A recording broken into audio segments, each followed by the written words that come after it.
Hello, and thank you for coming to my presentation on 10 key leadership actions to affect change.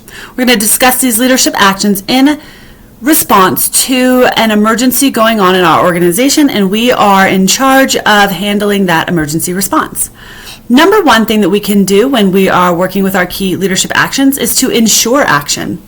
A leader can take steps to ensure that settings lead to positive action and are not a waste of time or lead to resentment towards their team members. Using essential steps and planning it out, this can ensure a leader's meetings are timely and productive. Steps that can enhance procedures include assigning tasks to specific people, reviewing all actions, and organizing these tasks at the end of the meeting.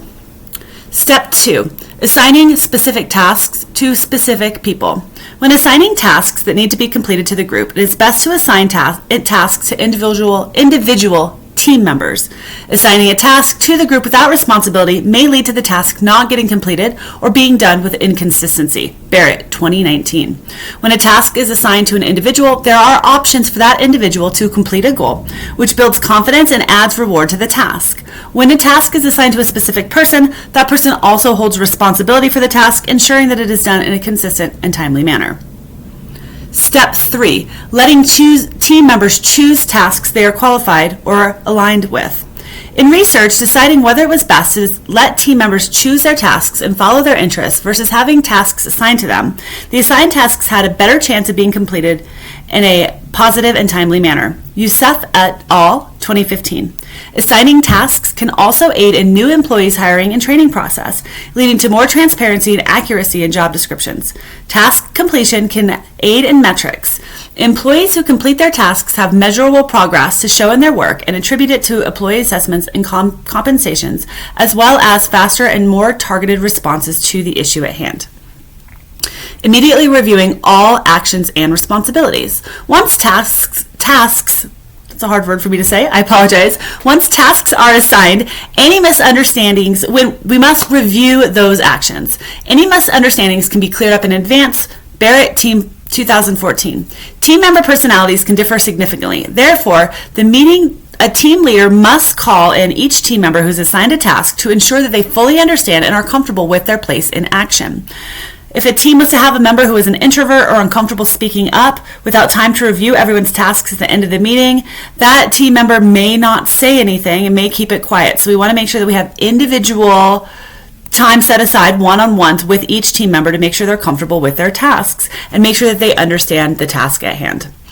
Number 5, we want to make space for questions and clarification. Regardless of our issue or our time frame, we want to make sure that we set the task that the person that is creating this,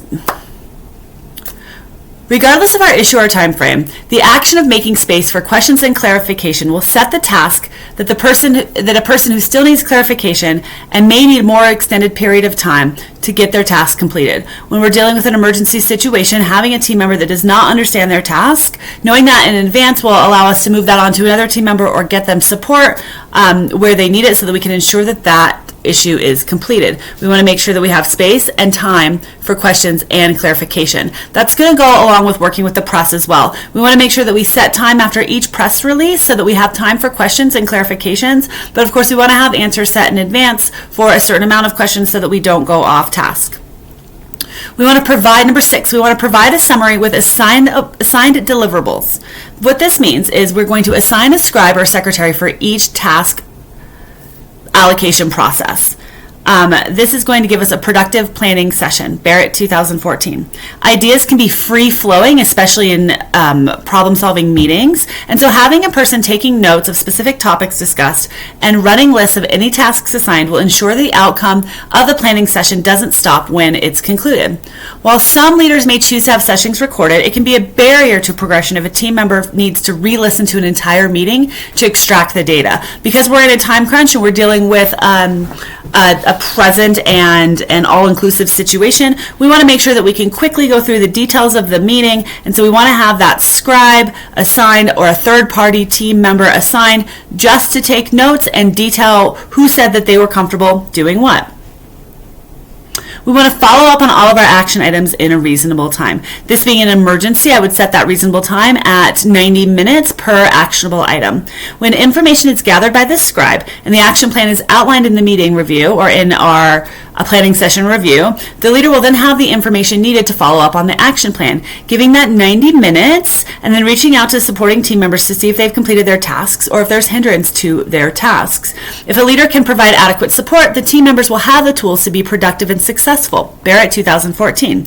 Ensuring a follow-up also lets leaders know which of their team members are thriving and could potentially take on more work, and which of the team members are struggling and then could use those other team members for assistance. This can be also helpful in mitigating future disasters and problems with the company. Our 8th step is understanding our audience. We want to understand our audience. We want to ensure that the target audience is detailed and that all statements are designed for understanding and to maximize the efficiency of time when speaking to this audience. This can be achieved by ensuring that one team member is dedicated to that media coverage. We want to make sure that that's a team member that's comfortable with public speaking and understands, researched, and has memorized all of the topic question answers that have been provided for them and were discussed earlier on in the presentation. This person should also be educated in public relations, have a pre-established connection with the media if possible, and then of course know that target audience. This option is essential for assuring that the media is an asset and not a hindrance within our critical issue that we're dealing with. We also want to do step 9, which is establish our assets. What are we trying to protect, and what would be the best case / worst case scenario for these assets? In this situation, are we trying to save our launch? Are we trying to cancel the launch but maintain a good reputation? Or are we in such a bad place of panic mode that we're just trying to implement change so that we can save as much of our reputation as possible and hope to ensure future business? Implementing change that has this goal at the heart of the situation, we want to make sure that team members also know that these changes will be reinforced. And number 10, we want to constantly monitor the progress. That's going to help with our 90-minute check-in sessions with all of our team members, and we want to check the temperature through all processes, ensuring that our forward momentum is happening. If public opinion is negative or not, our information is not being received in the preferred manner, then we need to establish more change needs to be made, or if we need to sit and wait out the situation. Within our simulation, there were a few times where we decided to wait out the situation and get more information, and those proved to be positive. There were other times when we chose to wait out the situation, and those issues turned out to be negative. One way we can really sway the outcomes of waiting out a situation is discussing the assets that are at hand and the things that are really vulnerable, and making sure that we know for our organization what is going to be our top priority.